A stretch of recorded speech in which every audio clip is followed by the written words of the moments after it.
الشیطان الرجیم بسم اللہ الرحمن الرحیم یا ایہا الذین آمنوا استعینوا بالصبر والصلاة ان اللہ مع الصابرین آمنت باللہ صدق اللہ العظیم ان اللہ وملائکتہ یصلون علی النبی یا ایہا الذین آمنوا صلوا علیہ وسلموا تسلیما درود پاک پڑھیے الصلاۃ والسلام علی سیدنا رسول اللہ وعلی آلہ واصحابہ یا سیدی یا حبیب اللہ الصلاۃ والسلام علیک یا سیدی یا شفیع المذنبین وعلی آلہ واصحابہ یا سیدی یا خاتم النبیین۔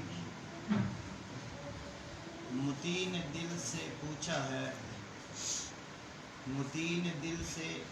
ہے بتا کہ کیا حسین ہے۔ سبحان اللہ سبحان اللہ۔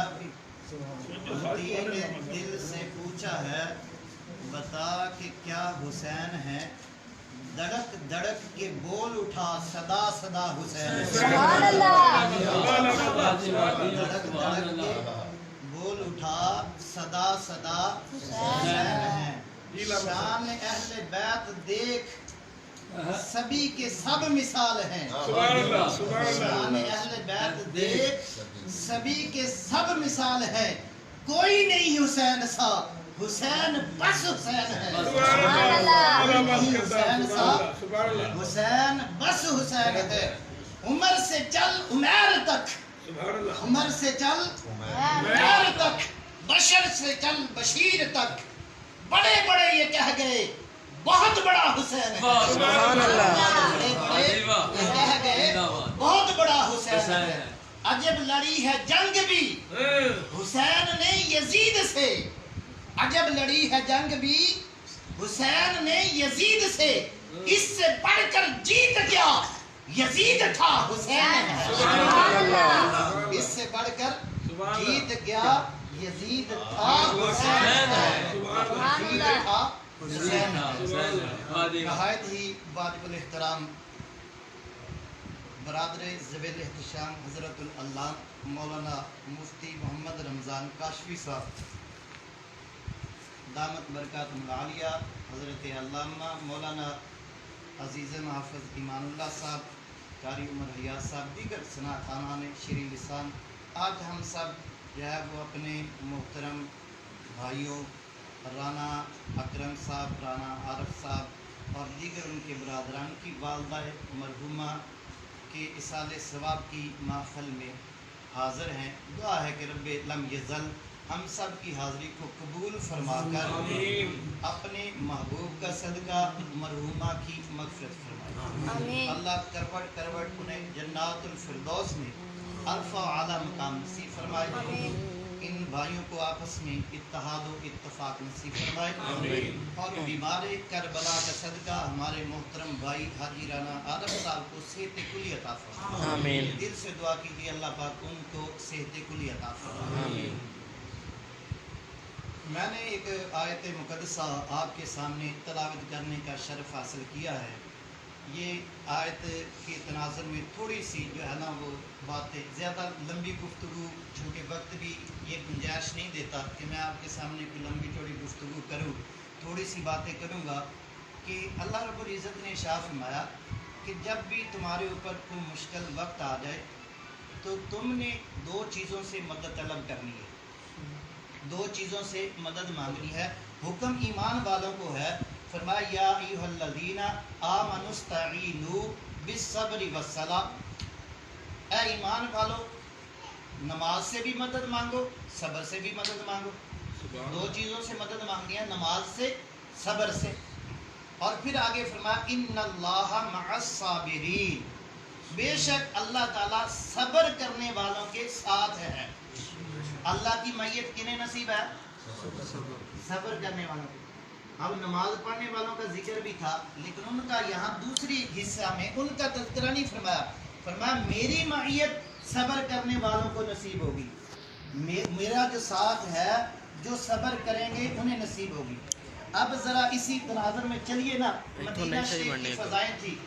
حضرت ام فضل رضی اللہ تعالیٰ عنہ، آپ جو ہے وہ نواسۂ رسول حضرت امام حسین رضی اللہ تعالیٰ عنہ کو اپنی آغوش میں اپنے ہاتھوں میں اٹھائے ہوئے تھی کہ میرے آقا تشریف لے آئے. سرکار نے فرمایا اے چاچی جان مجھے میرا بیٹا دو. آپ نے اپنا بیٹا لیا، بیٹے کو لے کر آپ بیٹے سے پیار کرنے لگے. اب پیار کا عجب انداز ہے، پیار کی عجب جو ہے وہ بات ہے. کبھی دائیں رخسار کو چومتے ہیں، کبھی بائیں رخسار کو چومتے ہیں، کبھی جو ہے وہ گال مبارک کے بوسے لیتے ہیں، کبھی گردن کے بوسے لیتے ہیں، کبھی ہونٹوں کے بوسے لیتے ہیں. جب پیار حد سے بڑھتا ہے، جب پیار کا اور اضافہ ہوتا ہے، میرے آقا اپنے نواسے کا منہ کھولتے ہیں، اندر سے بوسے لیتے ہیں. اندر سے سرکار بوسے لیتے ہیں. یہی جو ہے نا وہ اسرا تھا. حضرت ام فضل کہتی ہے مجھے کوئی کام پڑ گیا، میں ادھر چلی گئی. میں تھوڑی دیر کے بعد جو ہے نا وہ آئی تو میں نے دیکھا میرے آقا کی آنکھوں سے آنسوں کی جڑیاں جاری تھی، آنکھوں سے آنسو نکل رہے تھے. میں نے عرض کی آقا ابھی تو آپ بڑے خوش تھے، اپنے نواسے کو کھلا رہے تھے، اپنے نواسے سے دل لگی کر رہے تھے. کبھی اس کی دائیں گال مبارک کو چوما جا رہا تھا، کبھی بائیں کو، کبھی ہونٹوں کو، کبھی گردن کو، کبھی منہ کے اندر سے بوسے لیے جا رہے تھے. آقا ابھی جو ہے وہ آپ کی آنکھوں سے اتنے آنسو کہ آپ کا چہرہ مبارک، آپ کی داڑھی مبارک تر ہو گئی. میرے آقا نے فرمایا ام فضل جب میں اپنے نواسے سے پیار کر رہا تھا، رب کا جبریل آیا، آ کے میرے پاس کہنے لگا آقا آپ اپنے نواسے سے بڑا پیار کرتے ہیں، بڑی محبت کرتے ہیں. میں نے کہا ہاں بڑا پیار کرتا ہوں. فرمایا آپ کے اس نواسے کو کرب و بلا کے میدان میں شہید کر دیا جائے گا. سبحان اللہ. کرب و بلا کے میدان میں شہید کر دیا جائے گا. آقا اگر آپ چاہیں تو وہ مٹی لا کے آپ کو دے دوں؟ آقا نے فرمایا ہاں دے دو. حضرت جبریل نے پر مارا، زمین ساری سمٹ گئی. جبریل نے مٹی اٹھائی اور سرکار کی بارگاہ. یہ ہے غلام کی طاقت. جبریل ہے نا میرے آقا کا غلام، یہ غلام ہے نا. آپ اٹھاؤ نا ذرا طبرانی شریف کے حدیث بات. طبرانی شریف میں سرکار نے فرمایا لی وزیران فی السماء ولی وزیران فی الارض، میرے دو وزیر آسمانوں پہ، دو زمین پہ. تو وزیر جو ہوتے ہیں وہ بادشاہ کے تابع ہوتے ہیں کہ نہیں؟ بادشاہ کے تابع ہوتے ہیں نا، بادشاہ کے غلام ہوا کرتے ہیں وزیر. تو یہ غلام کی طاقت ہے کہ مدینہ میں کھڑے ہو کر کرب و بلا کی مٹی لا سکتا ہے، تو آقا کی طاقت کیا ہوگی؟ آقا کی طاقت کیا ہوگی؟ سامعین عزیز شام، یہاں پہ بہت سے لوگوں نے دھوکہ کھایا. وہ یہ سمجھتے ہیں کہ نبی جو ہے وہ کچھ کر نہیں سکتا، نبی کو کچھ اختیار نہیں. اگر نبی کو اختیار ہوتا، علی مشکل کشا ہوتا، علی کو اختیار ہوتا تو اپنے بیٹے کو بچا لیتا، اپنے نواسے کو بچا لیتا. کیوں نہ بچایا؟ اب نواسا بھی شہید ہو رہا ہے، نواسے کے بیٹے بھی شہید ہو رہے ہیں، بھانجے بھی شہید ہو رہے ہیں، بھتیجے بھی، 4 بھائی شہید ہو رہے ہیں. یہ سارے شہید ہو رہے ہیں. وہ بچایا نہیں کسی کو نہیں بچایا. سامعین عزیز شام جو ہے نا وہ یہ تو نواسے کی بات ہے نا. رب تو مشکل کشا ہے کہ نہیں ہے؟ رب کو تو مانتے ہیں نا مشکل کشا، سبھی مانتے ہیں. ہم کہتے ہیں حقیقی مشکل کشا ہے ہی رب، یہ تو مجازی مشکل کشا ہے، اللہ کی عطا سے مشکل کشا ہے. رب نے انبیاء علیہ السلام سے جو ہے وہ مدد کا وعدہ کیا کہ نہیں؟ قرآن پاک اٹھائیے نا، قرآن پاک میں ہے اللہ نے فرمایا کہ میں انبیاء کی مدد کروں گا، انبیاء کا میں مددگار ہوں. تو 40 سے زیادہ انبیاء کو جو ہے نا وہ شہید کیا گیا. کسی کے جسم پہ لوہے کی کنگیاں چلائی گئی، کسی کے سر کے اوپر آرے چلائے گئے، کسی کو کسی طریقے سے شہید کیا گیا، کسی کو کسی طریقے سے شہید کیا گیا. ادھر تو وعدہ بھی ہے رب کا مدد کا، تو وہاں رب نے کیوں نہیں بچایا؟ یہاں تو سوال ہوتا ہے کہ نبی کیوں نہ بچا سکا، علی کیوں نہ بچا سکا، وہاں رب وعدہ کر کے رب نے کیوں نہ بچایا؟ تو وہ کہتے ہیں حضور یہ بات اصل یہ ہے کہ وہ مقامی امتحان میں تھے. رب چاہتا انہیں بچا سکتا تھا، لیکن رب کا امتحان اسی طریقے سے تھا. نعرہ تکبیر، نعرہ رسالت.